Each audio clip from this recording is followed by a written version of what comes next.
so much. We will definitely go through with our map draft and our first draft before we go into game number 1. And this is Leviathan versus Crysis, as aforementioned. TJ, look at this. It looks beautiful. We have a ban that is known as very, very unconventional bans and very, very cookie cutter picks. Definitely. Not much love for Frozen Guard these days. I think that's a shame. I like the map. I'm just weird. I just like maps that everyone just doesn't seem to like. That's weird. Ice Mines is great, by the way. But we're seeing a ban on Frozen Guard by Leviathan. Crysis banning that fish market. Are we missing something about fish market? Is there something that we should know? I mean, Eevee is very popular nowadays, and it's our best map, so I guess that can be one definite factor here. Or it can just be, or it could actually just be that many teams are practicing this map in scrims, so now they know that some players and some teams can play it well, so they ban it out. I can accept that. But anyway, the bans are one thing, but we're more interested in what we're actually going to be watching. So we're returning to Pip's home. We're going for Brightmarsh in game 1. In game 2, a bit more of a regal setting. Back to Stone Keep. Yeah, we're going back to the British Isles. As we can see, there's a lot of tall buildings that looks very old. But yeah, let's actually just look at the first draft of this setup. It's right here in front of your eyes here on Brightmarsh. As you can see, it is the right map this time around, so don't blame me. It is correct this time. So Obviously, TJ, Brightmarsh. Give me Leviathan's bans and picks. Leviathan's bans, picks and bans. So we have the Makoa and the Leon ban. They also have opted for the Torvald, the Willow, Furia, Barrick, and making only his 3rd appearance in the MLL. It's a Talus. What are Crysis up to, I think? Well, getting a ban onto Androxus and Khan on Brightmarsh are definitely good ideas, but that means that Crysis right now has one of the best front lines when it comes to this specific map. We have an Inara, and it's going to follow through with Cassie, Drogos, Fernando, and Maldamba. So, again, one of my favorite frontline compositions consisting of Inara and Fernando. Pretty much any tank with Inara will make me happy. So I think I'm a little bit biased onto Inara. But that's just because she is the Stone Warden and her walls will be a game changer. As we saw in a previous set, it's a game changer. It is Inara on Brightmarsh as well. We've seen a few highlight reel plays involving that Inara, and it has also one of the highest win rates of champions in the MLL so far, only in week 2, and I'm hoping that trend will continue. A lot of value is placed on Inara. There's a respect for the pick. We see it banned a few times, and it is success. But speaking of champions that get banned a lot, Torvald is making another appearance in one of our most banned champs this tournament. So we know that you really, really, really love the Inara pick.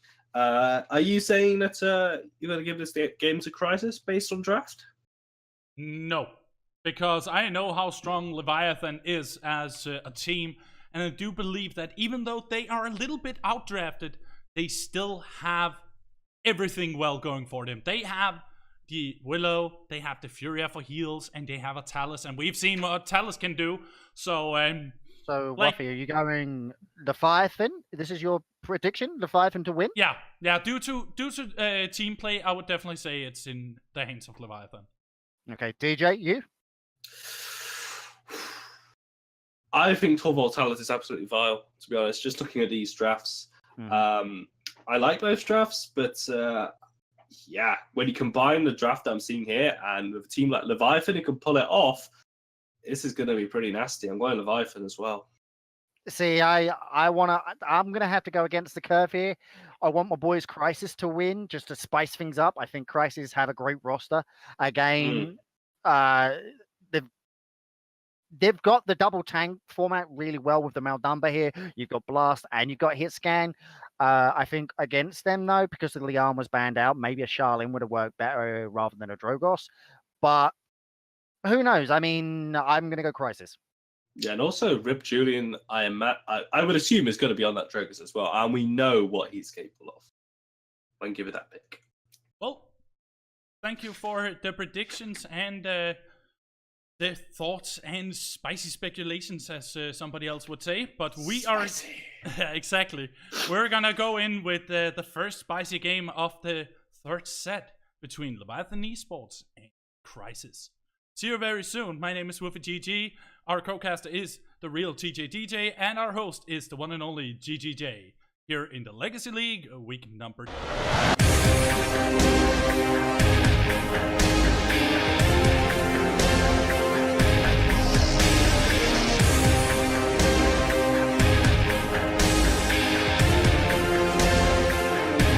Ladies, gentlemen, and everyone in between, welcome aboard to Leviathan versus Crysis here in the MLL week number 2. Let's go through to the rosters. TJ, get us through Leviathan's roster. Leviathan are your team on blue side. We have Tired on the Nightshade, Willow, Detoxicats playing the Solar Blessing, Furia, P. James with the Field Study Torvald, I Quack Like a Duck playing the Tinkering Beric, and Noah with that Inner Strength Talus. On the side of Crysis, we have Fraser on the Impulse Cassie, Snost playing the Spirit's Chosen Maldamba, Snoofy on the Mother's Grace Inara, Scorch Fernando played by Toxiboy, and Rip Julian on the Combustible Drogos. Yeah, I don't know why I said Toxiboy. I'm just used to talking to him in DMs. He's a cool dude. Toxiboy. Toxiboy. No, we don't have to go full sass today. Let's keep the sass give for another time. Give it to week 5. We'll definitely get there. Oh yeah, that's where we put the sass to another level. But we're gonna get this unpaused as the game will hereby begin. Round number 1, or actually game number 1, round number 1 between Leviathan Esports and Crysis. Fight is hereby begun with I Quack Like a Duck going on to the point, fighting against Snoofy. A brilliant impasse placed, but it doesn't matter. I Quack Like a Duck will still keep it going. P. James gets a hold on to Rip Julian, though, with a nice silence. And that is where the momentum will rise. Rip Julian is definitely not liking the sound of silence. He's listened to it in Spawn, and he's on his way back to the point. But, yeah, this is just a Crysis losing the damage dealer. It's advantage to Leviathan. They're able to set up. I quite like a Duck is going to be knocked into the team, having to use his rocket boost to get out of there. As the Solar Blessing goes straight through the point fight house. The point fight house is the point house, and not fighting. I quite like a Duck. He is going to have to sit in Spawn for a few seconds.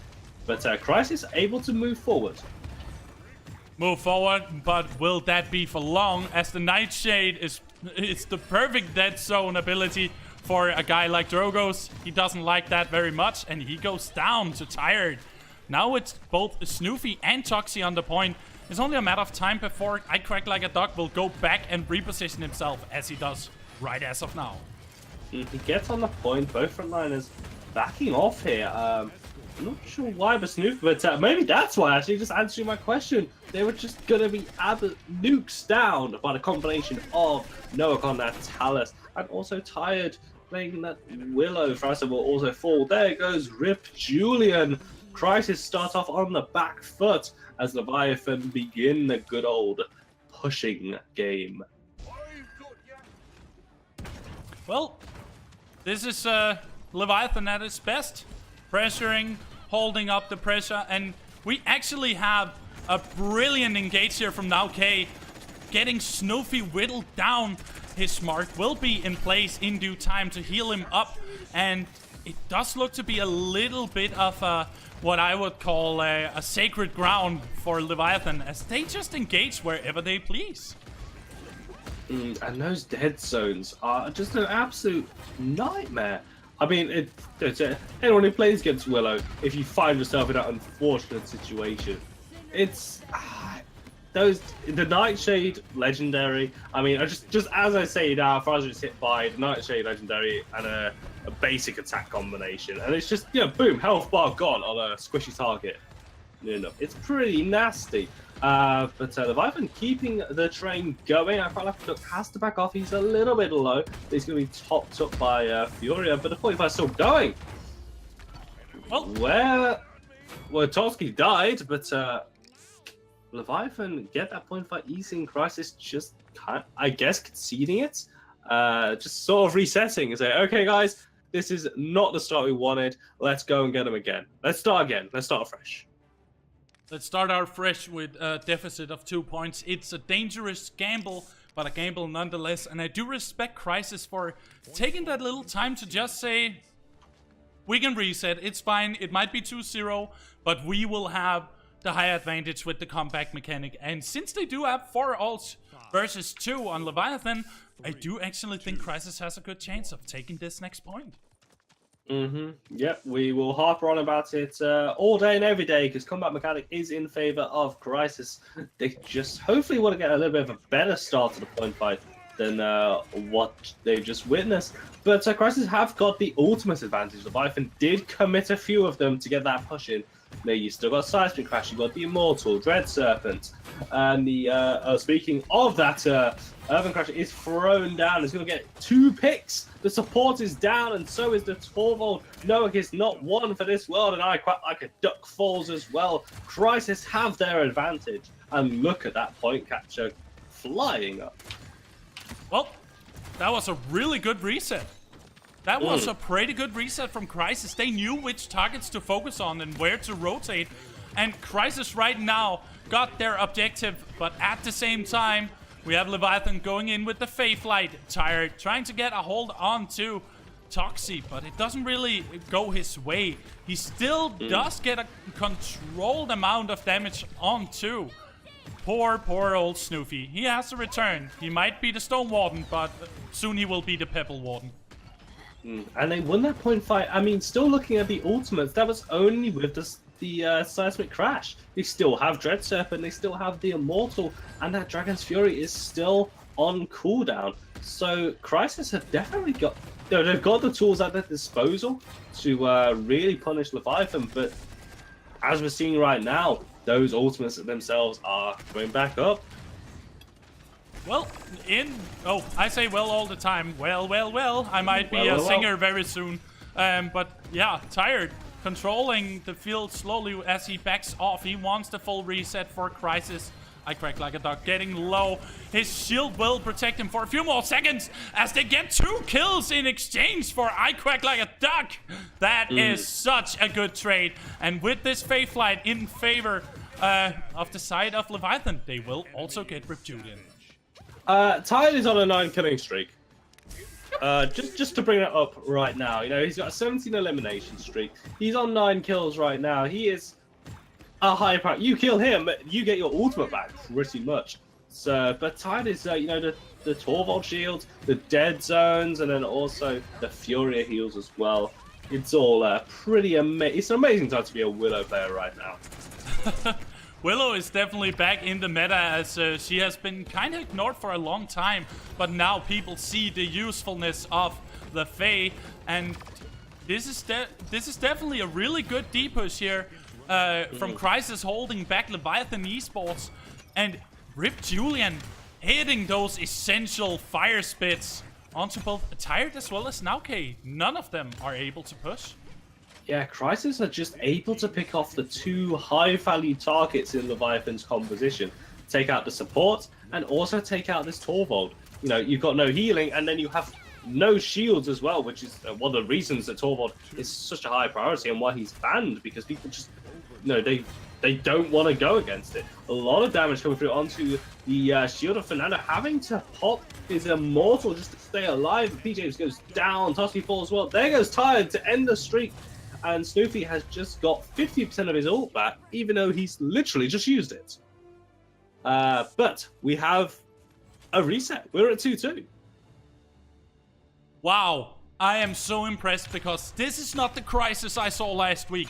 This is a new reformed roster of Crysis. They are like new people. They are playing so well together, controlling every single side of the fight with brilliance.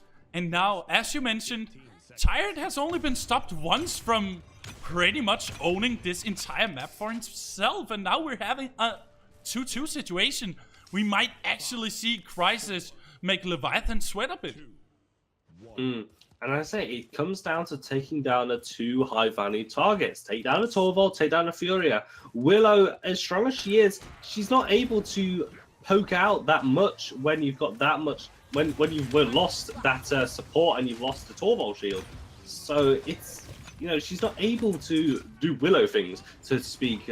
P. James is eyeing up that Hyper Beam, but he's going to be rooted out very quickly there. Toski's taking down Julian, getting the kill onto Noah. Quite like a duck will fall as well. Crysis are in the ascendancy right now, as Xenos will get stunned by a rogue fire strike coming through the middle of the map. So far, so good though. 36% to 27, and Crysis are 5 members strong as Leviathan are waiting to regroup. Fraza actually got a very essential kill onto Tired while being very low, actually beneath the 500 health mark.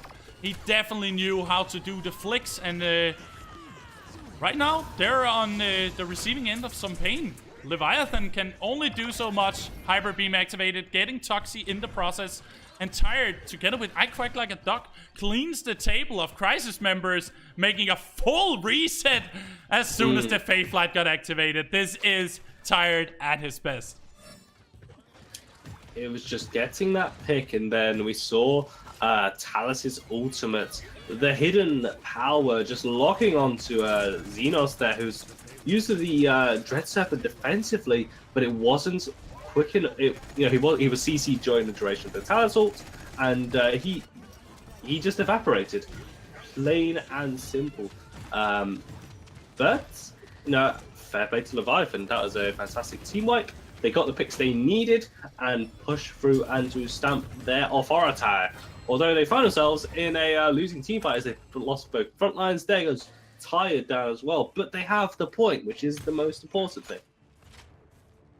They can definitely defend and get it to a 3-3, but it's still being behind by 600 credits respectively. This is not something Crysis feels is a good situation, so they have to risk something to gain something, and it does look to be that Leviathan are betting it all by getting Toxie. Now, okay, really utilizing the Talus to great deal. He's Aquaduct to get the killing blow onto Fraza, but Talus just melted him. Xenos is jumping and jiving, dodging, ducking, weaving, but cannot escape the Fae Flight as Rip Julian will be picked up as well for the double kill. Leviathan are pushing rather. They have pushed Crysis back to their spawn. Toski is not in as great a position here, hugging that tree. Just to give him just a single bit of cover, but he's down to less than 1,000 health. And there goes the number heal just to top him up. Bit of a close call there for Toski, but Crysis back to full health. I say full health as Toski loses a bunch of it inside that little lab area on the right side. But the points being contested, hidden power is used going onto the back line, and very back and forth right now. No one really getting an advantage. Snoopy tries to cover the point, but P. James and I Quack Like a Duck are controlling the field, getting a hold onto him in the end. But at the same time, Toxie had a bad time going down. He might be respawned, but that doesn't matter. Now K definitely says no thank you to that. Also controlling the field from the sky, we have a Dragon Punch. It is being countered by the side of Leviathan. There's only 2 members left on the side of Crysis. They are not able to hold it back. Inflame activated immediately. Fraza needs to go back into spawn. He is not in a good position. P. James tries to survive. A pyro was placed, but not connecting. And now it is a defense in favor of Crysis. Fraza coming in clutch there, able to clean up 3 kills in that fight. And as you said, it looked like it looked like it was going to be Leviathan going to close out this game, but Fraza just pops up and says, no. We're going to a 3-3 right now. I'm going to do some killing now. And yeah, it's like the odds were stacked against him, and it was just a clutch moment by Fraza to get those kills. And we find ourselves at the first 3-3 of today. Look at Tired, 14-4 and 15. This boy is crazy. Maybe we should start actually saying nerf Tired, because he's not tired, he is woke.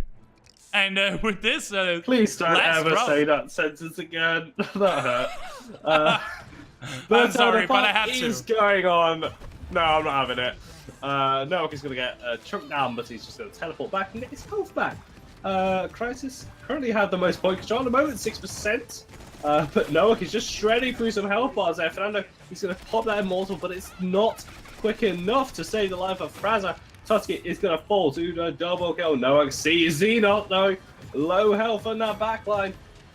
And Tired will get the killing blow.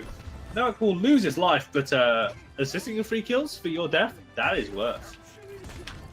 Worth is definitely the name of the game here, as they are getting the most essential picks at the most essential times. Leviathan right now on the point. We see I Crack Like a Dog trying his best to hold back Snoofy, and it does happen. There is only one more tank to take care of the festivities on the point, but it does look to be the case. Toxic going down to Tired as well. Tired still in the backline, giving a little bit of damage to Rip Julian, and Leviathan takes the first win. Back to you, Jay, my boy. Right. Okay. First and foremost, that was a phenomenal game. First 3-3 of them all. But before we get into that, I have to clarify some things and go into a couple of details. Now, a lot of people are asking me why Lord Pleb wasn't playing. Sadly, Lord Pleb's mother passed away. And a lot of you are saying, well, hang on a minute, they're running free subs, blah, blah, blah, this, that, and the other. Yes, sadly, that will be addressed, and there will be an announcement about this set going on. Rules are rules, and we do have to stick by them. Bit of a mess up. But nonetheless, you know what? Nothing but love and respect to your pleb. Our hearts and prayers are going out to you, my friend. Definitely, my boy. Yeah. So, you know what? And the Toxic Cat, PJ James, even though the team knew they probably would take a loss here in points, they still stepped up to help our pleb and make sure that the team could still play for the MLL. So, either way, you know what? Respect for them. And we'll go from there. But yeah, fantastic game. It was an absolutely plog of the first game. 4-3 in favor of Leviathan. Now, this is the closest, other than the Fate game, that went this close with them. So Leviathan aren't like, oh my god, incredibly OP. We need to nerf them. But it just goes to show what a dark horse Crysis is. Like, they've took Leviathan all the way to Point Break, you know. So yeah. So it's really good. I hope game 2 goes that way. Same. So even though I said Crysis could take it, I think that'll jolt Leviathan in this game, and I think they're going to be coming out with some fast strategies, maybe early gameplay. Who knows? But I'm a little hesitant to say Crysis are going to win it, even though I want them to win it.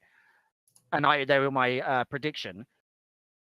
I think Leviathan's still got something up their sleeve, so they might bring game 2 back. But then again, we could go into the second draw. We could have a 1-1. You never know. And of course, we know that Crysis can beat these guys. We know Crysis are at the same level, and they are doing this phenomenal job. So, yeah,